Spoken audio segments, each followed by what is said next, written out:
Порог дома всегда считался священным в самых разных культурах и у разных народов.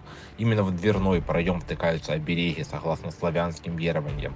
На дверью вешалась подкова, чтобы защитить жилище от бед, несчастий. Под порог прятали карту с крестовым тузом. Это привлекает финансовое благополучие.